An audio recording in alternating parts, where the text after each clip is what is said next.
Hey, good evening. I wanted to do a follow up on some of the things that I've done lately on nutrition, on getting fit, even at an older age, even as old as me.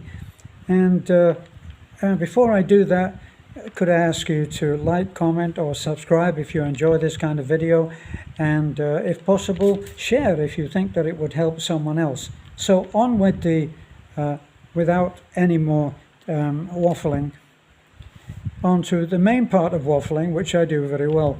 Well, one of the things that I actually did, which brought me the most result that I've ever done on health-wise, this is going to sound like a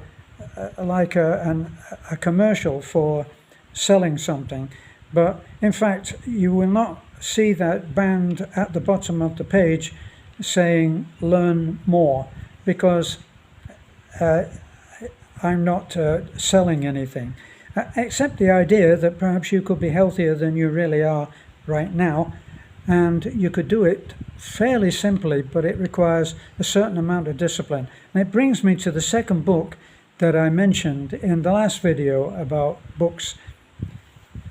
The book that has the most, for me, has the most unfortunate title is the one that was written by an Australian who was on 6 or 7 different medications.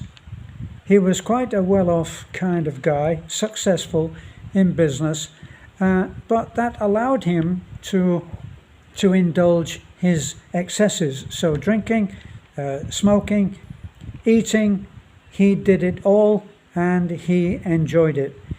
Came a point where he realized that he couldn't continue like this. So he wrote this book that was based on his, let me just adjust that camera, that was based on his experience of driving around the United States in an RV, and he lived totally off the juicer. So he had a little generator that gave him the power to work the juicer, and he went on the road and he spoke to people and met people, gregarious kind of guy. Now I think he spent about 3 or 4 months doing this.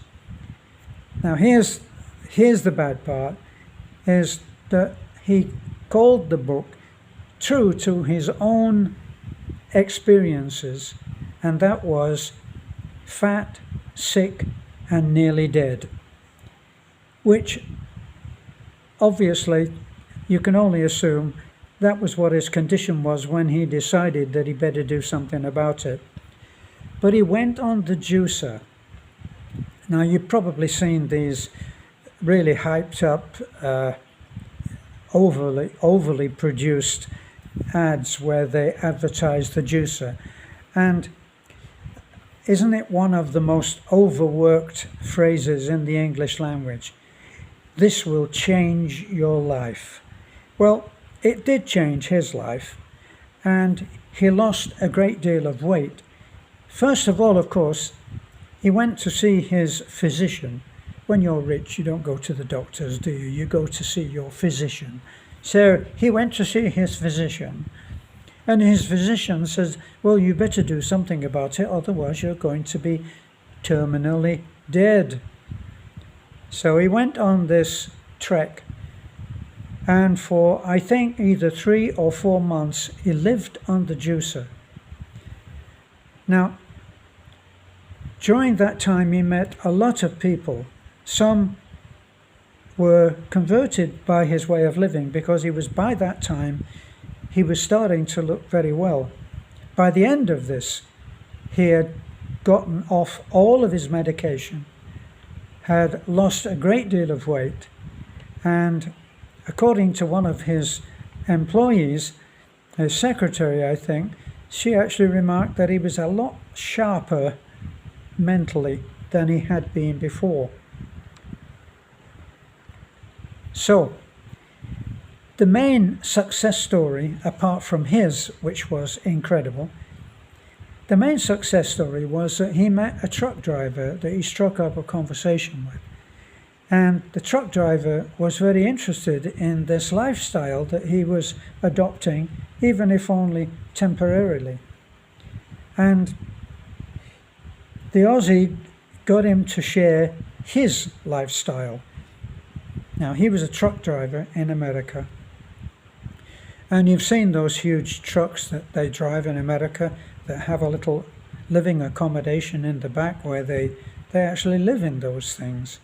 And so, apart from the times when he went into a motel, he lived in the truck.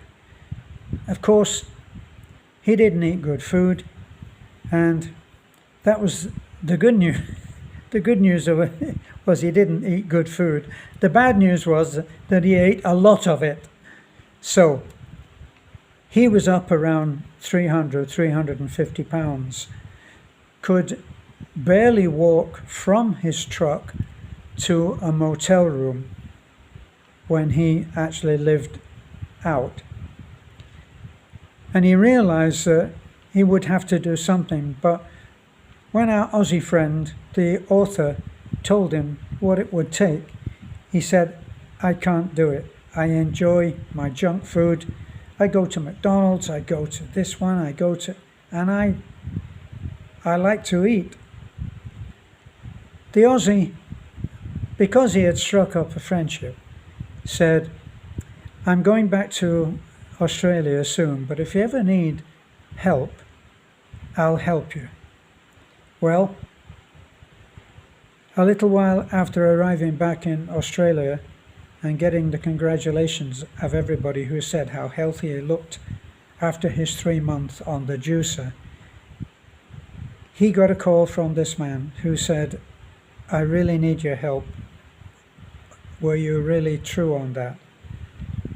And he got on a plane and he went back to America, and because he was fairly wealthy, he took his new friend to a mom and pop lakeside resort, simple cabin living, and he set him up there with a juicer, and he got in touch. This is some kind of friend. He got in touch with local vendors, and he arranged for all of the food to be delivered that could be used in the juicer on a regular basis, and he paid for everything. And the man went into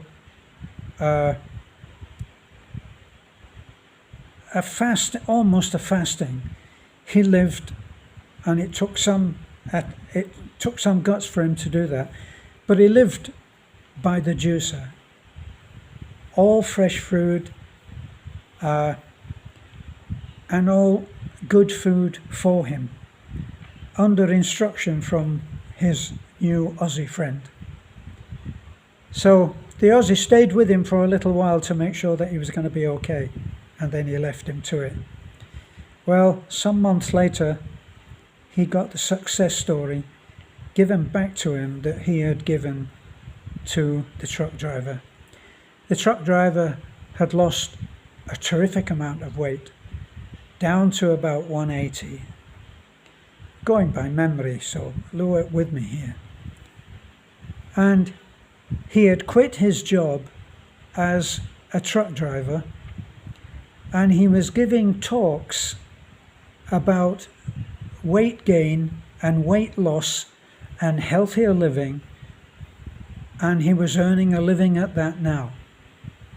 And what was really interesting about this success story was that the man calculated how much weight he had lost, and he carried it around with him from talk to talk, about 6 bowling balls, which is an incredible way of demonstrating how much weight that he has lost.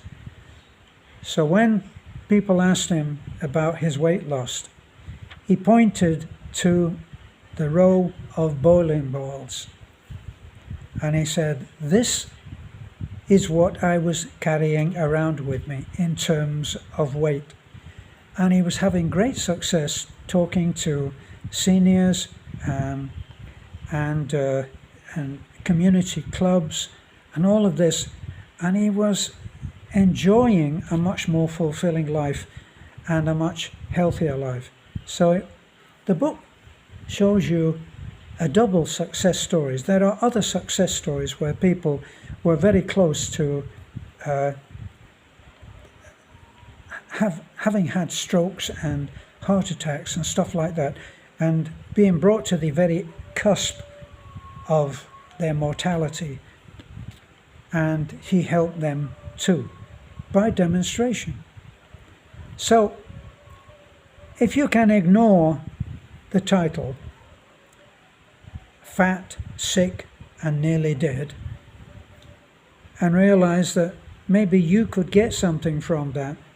Now, what you have to understand is, when I went on this, I weighed about 160 pounds, maybe 165, okay? And I was exercising and working out. I've always done that in my life. So I wasn't a severe rescue from the brink of disaster case, but I still trimmed off 17 pounds. And that was the fittest, healthiest that I feel I've ever been. So much so that I was still doing damn good when I came to the Philippines at the age of 74. At the age of 74, I started building my own house, a 2-story house, which I built in metal stud without the use of scaffolding. And I did the work on it, mostly all of myself. Later, when we decided that we were going to remodel the house, then I had some help. So, please, as I said, like, comment, subscribe, and in this particular case, you might want to share. It would help us a great deal. Bye for now.